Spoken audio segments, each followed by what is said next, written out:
konting ulan na baha na agad dito sa area ng Bacoor, Habay.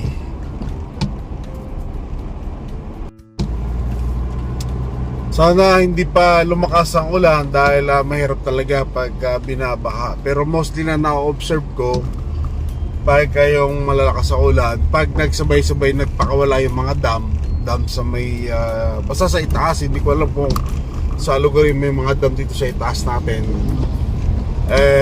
talaga nagkakaroon ng matinding baha. So dapat ang gagawin nila doon is kasi isa muna o kaya mahina lang ang papakawala, pagbabawas.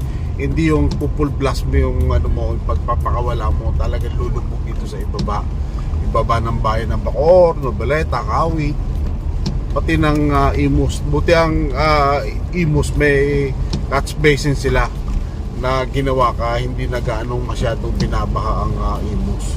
So ang matinding binabaha yung mga area ng Rosario, Kawit, yan, palubog talaga yan minsan pag so dapat hindi sila papakawala ng todo-todo o pa isa-isa muna, para sa ganun ma-prevent natin yung pagbagsak ng volume ng tubig dito sa ibaba ng bayan ng Cavite.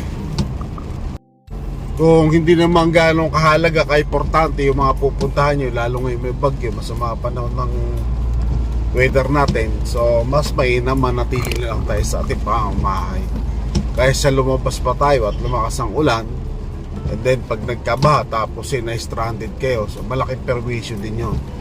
Kung may dala mga sasakyan at nabaha pa, napakalaking perwisyo, papagawa pa yan. Hindi basta gumastos ka pag naputa ng bahay sa sasakyan.